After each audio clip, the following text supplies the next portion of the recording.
Okay जी, हम अपना day 2 start करते हैं और इसमें देखते हैं कि हम जो है आपको स्क्रीन पे नज़र आ रहा होगा कि काफ़ी फाइल्स मैंने जनरेट की हैं पब्लिक का फोल्डर बना के। इमेजेस को मैंने जो है ना इमेजेस को सारी की सारी चीज़ों को मैंने यहाँ पे डाल दिया। स्टाइल के लिए मैंने फ़ाइल बना ली है CSS की और काफ़ी चीज़ें इसके अंदर है। पार्शल्स है, इंडेक्स EJS है, किस तरह हम रिलेटिव पाथ को जो है ना हमने रिप्लेस कर दिया है।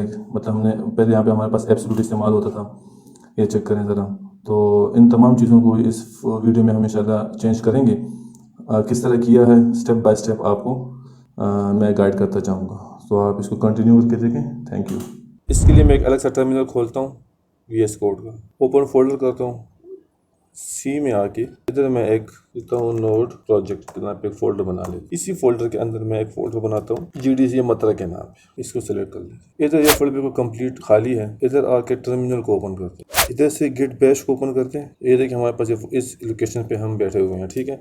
सिंपल क्या करना है कि हमने एक टच करना है, टच करने से हमारे पास एक index.js की फाइल बन जाएगी। ये आपको नज़र आ रहा है, क्लियर है। इसके अलावा यहाँ पे हमने कुछ फोल्डर्स के स्ट्रक्चर्स बनाने हैं। हमें एक फोल्डर चाहिए होगा पब्लिक के नाम पे, तो मैं एक पब्लिक का फोल्डर बना लेता हूँ। इसके अंदर मैं सीरीज चेंज करके हमने लोकेशन पे आ गए हैं। यहाँ पे मैंने एक और डायरेक्टरी बनानी है कि हमारे पास इमेजेस के नाम पे एक डायरेक्टरी होगी। इसके अलावा हमारे पास स्टाइल्स, फिर मैं बैक आ जाता हूँ और LS करते हैं तो नज़र आ जाएगा कि पब्लिक का एक फ़ोल्डर हमारे पास आ गया। इसके अलावा व्यूज़ का एक फ़ोल्डर हमारे पास होगा। व्यूज़ का फ़ोल्डर बना लेते हैं और व्यूज़ के अंदर जाके हम एक और टेबल बना लेते हैं। मैं एक डायरेक्टरी पार्सल्स के नाम, जहाँ पे हमारे पास हेडर एंड फोल्डर्स होंगे। तो हमारे पास ये देखें पब्लिक एंड व्यूज़ के 2 फोल्डर्स ऑलरेडी आ जाते हैं। अब एक काम करते हैं कि npm को इंस्टॉल करते हैं, npm को इनिशियलाइज करते हैं और इसको मैं फिलहाल -y कर लेता हूँ, क्योंकि -y नहीं करता, आपको मैं स्टेप दिखा लेता हूँ कि इसका इनिशियलाइज करने से हमारे पास क्या होगा कि देखिए हमारे पास पैकेज का नेम बता रहा है GDC मतलब ठीक है, वर्जन भी ये ठीक है, डिस्क्रिप्शन भी ये ठीक है, एंट्री पॉइंट भी ठीक है, टेस्ट इसमें एक है ऑथर के यूहान, ठीक है। बस ये मुझे चाहिए था एंड यस। नेक्स्ट पैकेज.json पे जाके यहाँ पे हमने एक इसके टाइपों को चेंज कर लेना है, मॉड्यूल कर लेना है, क्योंकि हमने सारे इंपोर्ट के कमांड इस्तेमाल करने हैं, ना कि वो इंक्लूड वगैरह के। नेक्स्ट मैं आपको दिखाता हूँ कि मेरे पास नोड का वर्जन क्या है। नोड -v कर लेते तो मुझे यहाँ पे नोड का वर्जन दिखाई देगा। इसके अलावा अगर हम कमांड के जरिए करें तो हमारे पास इस नोड का वर्जन आपको दिखा रहा है कि वो वर्जन 22 हमारे पास है। सिंपल आपने गूगल पे जाना है, ठीक है। गूगल पे यहाँ पे Node.js लिखना है, Node.js के डाउनलोड लिंक पे चले जाना है और सिंपल यहाँ से आपने नोड के वर्जन को डाउनलोड कर लेना है, MSI को। क्लियर है, ये डाउनलोड हो जाएगा। आप इंस्टॉल करें, इंस्टॉल करने के बाद सिस्टम को रीस्टार्ट करें। सिंपल आप गेट वर्जन को भी इंस्टॉल कर लें, गेट बैश को। वहाँ भी उसके लिए आपने भी सिंपल गूगल पे जाना है और गूगल में आपने गेट को लिख लेना है, गेट डाउनलोड के बाद आपने विंडोज़ पे क्लिक कर लेना है, क्योंकि मैं विंडोज़ के लिए इंस्टॉल कर रहा हूँ। यहाँ भी आप क्लिक हेयर कर दें, ये आपके पास 2.50 अभी वर्जन चल रहा है और मेरे पास जो वर्जन चल रहा है वो मेरे पास है 2.47 है। नेक्स्ट हमने npm इंस्टॉल करना है, npm i के कमांड के ज़रिए। तो आपके पास यहाँ पे देखें जेसन के जो है ना लॉग फाइल्स भी आ गए हमारे पास।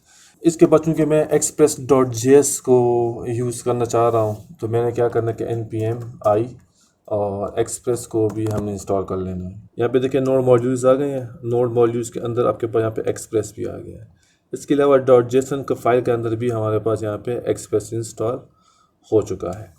इसके अलावा और बहुत से पैकेजेस हैं। npm i नोडमॉन को भी मैं इंस्टॉल कर लेता हूँ और इसको मैं ग्लोबली इंस्टॉल कर लेता हूँ। नोडमॉन हमारे पास ये होता है कि हम जैसे जैसे चेंजेस करते जाते हैं सर्वर ऑटोमेटिकली जो है ना वो स्टार्ट होता जाता है, रीस्टार्ट हो जाएगा, बजाय इसके कि हम हर बार जो है ना index.js को रन करें।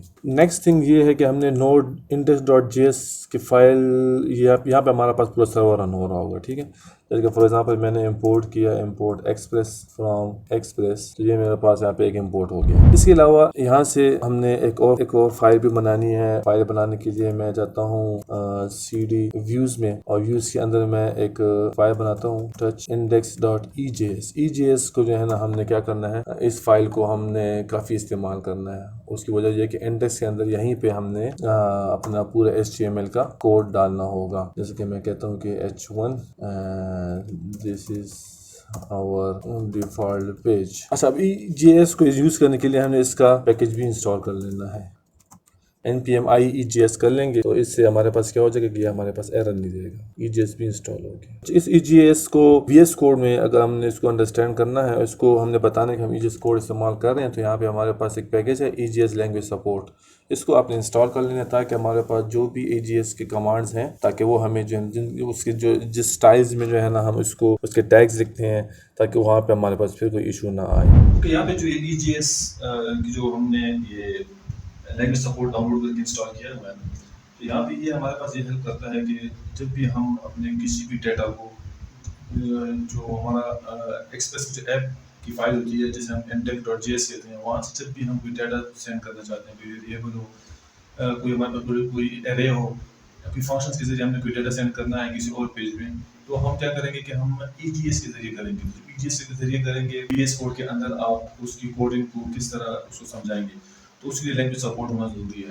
तब जाके जो है ना हम EGS की सारी फंक्शनैलिटीज़ को .EGS की फाइल के अंदर हम इंपोर्ट कर सकेंगे। फॉर एग्जांपल अगर हमें लोकल्स का हमने वेरिएबल्स का इस्तेमाल करना है, हमने इसके अलावा अगर हमने कोई फाइल को इंक्लूड करना है, हेडर फोटोज को इंक्लूड करना है, तो काफ़ी सारी ऐसी चीज़ों की हम फ्यूचर में इस चीज़ को डिस्कस करेंगे। तो उसके लिए ये VS कोड के अंदर ये लैंग्वेज सपोर्ट का होना बहुत ज़रूरी है। यहाँ पे मैं कांस्टेंट ऐप के नाम पे भी आप कर सकते हैं और आप सर्वर के नाम पे भी कर सकते हैं, लेकिन मैं ऐप ही कर लेता हूँ। एक वेरिएबल मैंने बना दिया और एक्सप्रेस का एक ऑब्जेक्ट बन गया, ठीक है। इसके जरिए हमने क्या करना है, इसको एक्सेस करना है। नेक्स्ट थिंग हम एक काम करते हैं और वो ये करते हैं कि हम एक पोर्ट भी बना लेते हैं, कांस्टेंट पोर्ट, और इसको मैंने एक वैल्यू दे देता हूँ 300 कर लेते हैं, 3000 कर लेते हैं, ठीक है। ये इसलिए देखिए मैंने क्या करना, एक्सप्रेस सर्वर को जैसे नोड सर्वर को हमने स्टार्ट करना, तो हमने इसको लिसन करेंगे, लिसन करने के बाद हम इसको पोर्ट दे देंगे, पोर्ट के बाद हमने इसको कॉल बैक फंक्शन दे देना है, और इसके बाद यहाँ पे मैं लिखता मैं इसको कंसोल लॉग कर लेता हूँ ताकि मुझे नीचे लॉग में नजर है कि क्या क्या चल रहा है। कंसोल लॉग कर लेते हैं और यहाँ पे मैं लिखता हूँ कि server is listening on port this नोडमोन करके index.js को मैं रन कर लेता हूँ।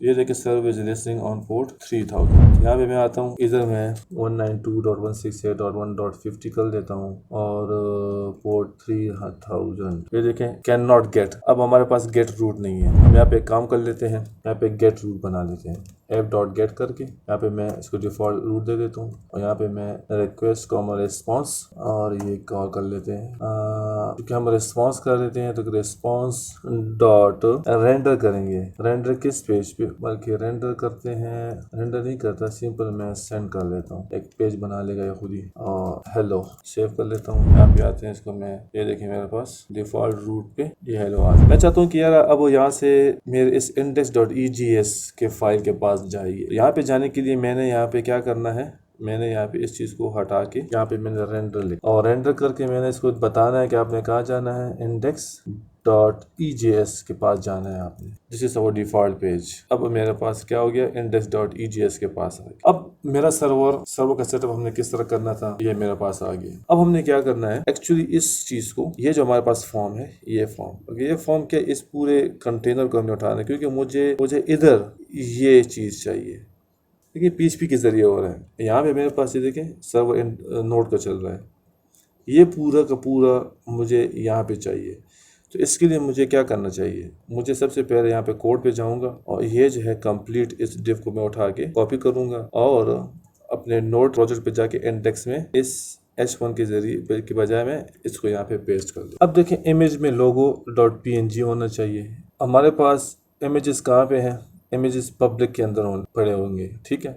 अब इमेजेस में मैंने क्या कर लेना है कि तमाम के तमाम डाटा को यहाँ पे ले आना है। ये सारे इमेजेस हैं, इसको मैं कॉपी कर लेता हूँ और कॉपी करने के बाद यहाँ पे जो नोड का जो प्रोजेक्ट है, इस नोड के प्रोजेक्ट के अंदर पब्लिक में आके इमेजेस में आके यहाँ पे मैं इसको पेस्ट कर लेता हूँ। ये सारे काम यहाँ से कर लेते हैं यार। अच्छा, इसके अलावा मेरे पास इस index.php के अंदर एक फाइल पड़ी हुई है, आप स्टाइल को ज़रा चेक करें। तो इस पूरे स्टाइल को मैंने क्या करना है, यहाँ से इसमें काफ़ी जो है ना ऐसा डाटा पड़ा हुआ जो कि इस्तेमाल में नहीं आ रहा, लेकिन एनी हाउ हमने क्या करना है, यहाँ पे कॉपी करके अपने नोड के प्रोजेक्ट पे आ जाते हैं और नोड के प्रोजेक्ट में यहाँ पे स्टाइल्स के अंदर यहाँ पे हमने एक फाइल बना लेनी है और इस फाइल को मैं नाम देता हूँ main.css, ठीक है। यहाँ पे मैं इसको पेस्ट कर देता हूँ, सेव कर लेते हैं, ठीक है। अच्छा, ये एरर दे रहा है, तो यहाँ पे कुछ ऐसी चीज़ें हैं जैसे कि ये है main.jpg। अच्छा, अब एक काम करते हैं कि ये हमें एक और एरर भी देगा, लेकिन यहाँ पे हमने एक मिडलवेयर का इस्तेमाल करना है, ठीक है।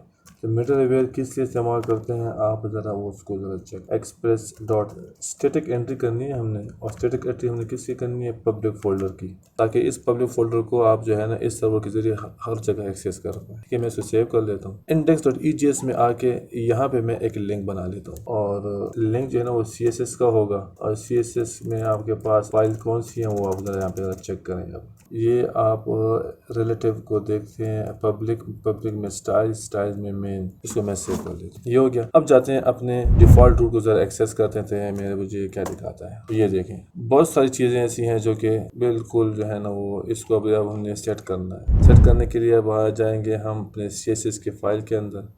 यहाँ पे ये देखें, इस एड्रेस को हमने क्या करना है, चेंज कर लेना है। .img कर लेना है। सेव करता हूँ मैं इसको। यहाँ पे आके इसको हम रिफ़्रेश कर लेते हैं, तो रिफ़्रेश करने से भी कुछ नहीं हुआ। मेरे ख्याल से इसको हमने पब्लिक से हटा लेना है, पब्लिक के फोल्डर को हम नहीं डालते, इसको सेव कर लेते हैं, चेक करते हैं। ये देखें, वाह ग्रेट। तो ये देखें, यहाँ पे मैंने PHP को एक्सेस किया है, और यहाँ पे मैंने इसको यहाँ पे एक्सेस कर लिया। क्लियर है। अब बहुत सारी चीज़ें इसमें मिसिंग है, जैसे कि ये 2 इमेजेस हमारे पास मिसिंग आ रहे हैं, तो CSS के फाइल में वो एरर भी ख़त्म हो गया। एक दूसरा हमारे पास यहाँ पे ये देखें, login.php, इसको भी मैं यहाँ से हटा लेता हूँ, इस पूरे लिंक को, क्योंकि मैंने यहाँ पे इस फॉर्म को भी हम बनाएंगे।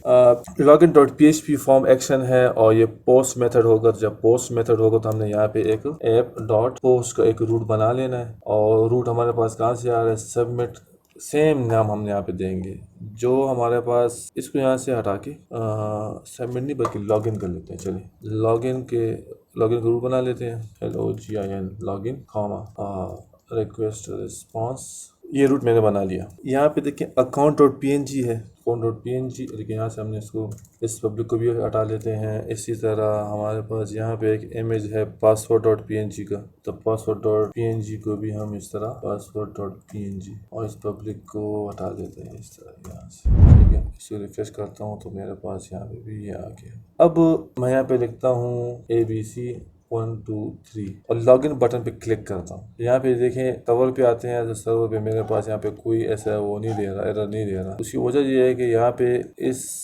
रूट पे जब ये आता है लॉगिन पे, तो यहाँ पे मैंने कुछ भी नहीं किया। यहाँ पे मैं एक काम करता हूँ, console.log सेव कर लेते हैं, बैक आते हैं, इसको दोबारा लॉगिन कर लेते हैं। ये देखें, I am here, it means कि ये हमारे पास ये रूट एक्सेस हो रहा है। इसके अलावा मैं एक काम करता हूँ, मैं ये लिख लिया। ठीक है, यहाँ पे आता हूँ, उसको रिफ्रेश करके मैं कुछ भी लिख लेता हूँ, लॉगिन, देखें ये रूट एक्सेस हो गया। चलिए बाकी काम इंशाल्लाह नेक्स्ट वीडियो में हम इसको प्रोसेस करेंगे कि हमने किस तरह बॉडी पार्सर के ज़रिए इस फॉर्म के डाटा को हमने एक्सेस करना है, और साथ साथ इंशाल्लाह इसको लिख जाएंगे।